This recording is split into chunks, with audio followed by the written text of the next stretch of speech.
بسم اللہ الرحمن الرحیم۔ السلام علیکم۔ آج ہماری آن لائن اردو کی تیسری کلاس ہے جس میں ہمارا موضوع ہے خطوط نویسی۔ تو شروع کرتے ہیں۔ رب اشرح لی صدری ویسر لی امری واحلل عقدۃ من لسانی یفقہوا قولی۔ خطوط جمع ہے لفظ خط کی، جس کے لغوی معنی ہیں لکیر یا نشان۔ وہ کاغذ جس پر کچھ تحریر کر کے ایک شخص دوسرے کو بھیجتا ہے، خط، مکتوب، نامہ، مراسلہ، رقعہ یا چٹھی بھی کہلاتا ہے۔ خط یا مکتوب دو افراد یا ادارے کے درمیان اطلاعات و معلومات کے لیے لکھا جانے والا پیغام ہے۔ ہم ایک ایسے شخص سے جو ہمارے سامنے موجود نہ ہو کوئی بات کہنا چاہیں تو اپنی بات لکھ بھیجنا مکتوب نگاری یا خطوط نویسی کہلائے گا۔ ماضی میں نظروں سے دور رہنے والوں کے آپس کے تبادلہ خیال کا ایک ہی ذریعہ خط تھا۔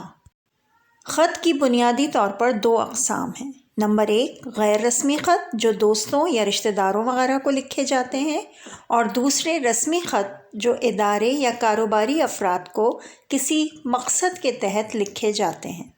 یہ خط کا ایک نمونہ ہے۔ اسی طرز پر خط تحریر کیا جاتا ہے اور اس کی تفصیلات کچھ اس طرح سے ہیں۔ دائیں طرف خط کا نمونہ اور بائیں طرف اس کا طریقہ کار کہ خط کس طرح سے لکھا جاتا ہے دیا گیا ہے، جو کچھ اس طرح سے ہے کہ سب سے پہلے خط لکھتے وقت دائیں طرف 1 انچ کا حاشیہ کھینچا جائے گا۔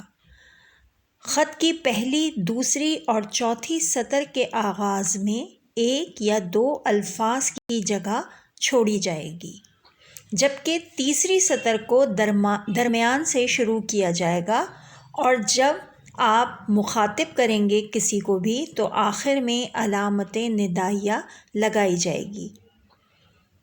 اس کے بعد السلام علیکم جو چوتھی لکیر میں سطر میں لکھا ہوا ہے السلام علیکم، یہ لکھا جائے گا، اور اگر آپ کا خط السلام علیکم کے فوراً بعد شروع ہو رہا ہو تو علامت ربط لگائی جائے گی، جو کہ آپ کو سامنے 2 ڈاٹ لگی ہوئی شکل میں نظر آ رہی ہے۔ لیکن اگر آپ کا خط السلام علیکم کے بعد نیچی والی سطر سے شروع ہوگا تو پھر یہاں پر بھی علامت ندائیہ لگائی جائے گی، جو کہ اوپر مخاطب کے بعد ایک لکیر اور اس کے نیچے ایک ڈاٹ کی شکل میں نظر آ رہی ہے۔ السلام علیکم کے بعد مواد یا متن کو پیراگراف میں تقسیم کیا جائے گا۔ یہ متن سادہ اور مختصر فقرات پر مشتمل ہونا چاہیے، اور اس میں مخاطب کی عمر، رشتے کے مطابق الفاظ کا موضوع انتخاب کیا جائے گا۔ خط لکھنے کے طریقہ کار کو سمجھنے کے بعد یہاں یہ سمجھنا بھی ضروری ہے کہ خط کے اجزاء کیا ہیں۔ سب سے پہلا پیشانی یا ابتدائیہ ہے، جس کو انگلش میں ہیڈر بھی کہا جاتا ہے۔ پہلی لائن میں آپ مقام روانگی یعنی خط لکھنے والے کا پتہ لکھیں گے۔ چونکہ امتحان میں آپ کو پتہ لکھنے کی اجازت نہیں ہوتی تو سامنے آپ دیکھیے لکھا ہوا ہے امتحانی مرکز، یعنی پہلی لائن میں 1 یا 2 لفظ چھوڑنے کے بعد آپ لکھیں گے امتحانی مرکز۔ اس کے بعد دوسری لائن میں تاریخ لکھی جاتی ہے، جو ہندسوں اور الفاظ میں لکھی جاتی ہے، جیسا کہ آپ کو اس کے سامنے نظر آ رہا ہے 23 دسمبر 2020، جس میں 23 ہندسوں میں، دسمبر الفاظ میں، اور سال جو ہے وہ ہندسوں میں لکھا جائے گا۔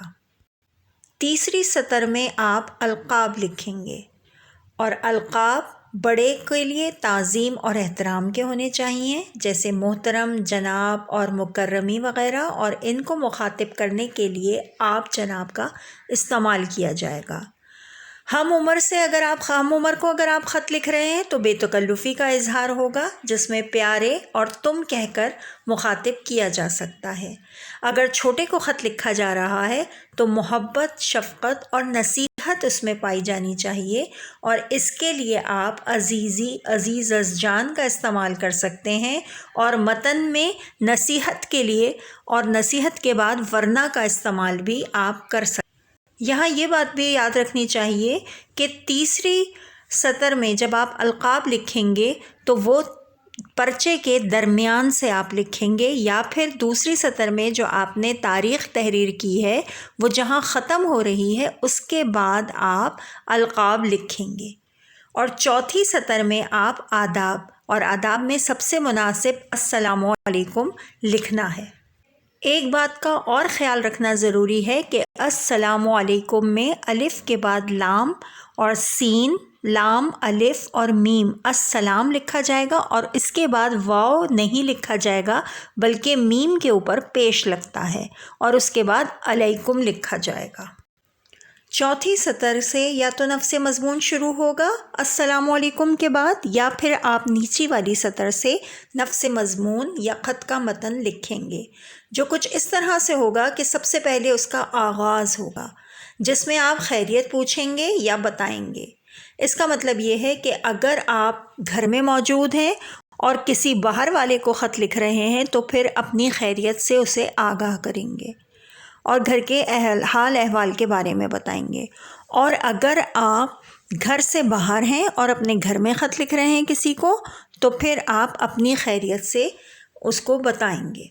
اس کے بعد اصل مدعا آئے گا کہ جس میں آپ نے خط کیوں لکھا ہے، خط لکھنے کا مقصد بیان کریں گے، اور پھر اپنا مقصد بیان کرنے کے بعد اختتامیہ موضوع الفاظ میں اس کو تکمیل کریں گے۔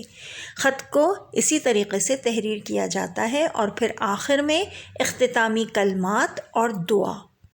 یہ اختتام خط کے نیچے بائیں جانب والسلام، اس کے بعد آپ کا فرما بردار یا خیر اندیش یا دعا گو، اور اس کے بعد اپنا نام لکھنے کے بجائے آپ لکھیں گے الف ب جیم، جس طرح سے نمونے میں آپ کو دکھایا گیا ہے۔ اسی نمونے کے مطابق آپ اپنا خط تحریر کریں گے۔ عزیز طلباء، خط آپ کے پرچے میں ایک لازمی سوال کے طور پر ہوتا ہے، اور اس کے ہر اجزاء کے الگ الگ نمبر ہوتے ہیں۔ مجھے امید ہے کہ آپ کو خط لکھنے کا طریقہ یقیناً آ گیا ہوگا، اور نمونے کے لیے کو بھی دیا گیا ہے تاکہ آپ بہتر طور سے اس کو سمجھ لیں اور خط لکھ سکیں۔ آخر میں گھر کے کام میں آپ کو ایک خط لکھنے کے لیے دیا جا رہا ہے کہ آپ اپنے بھائی کو ایک خط تحریر کیجئے جس میں اسے تعلیم کی طرف سے غفلت برتنے پر سرزنش کیجئے اور تعلیم کی اہمیت سمجھائیے۔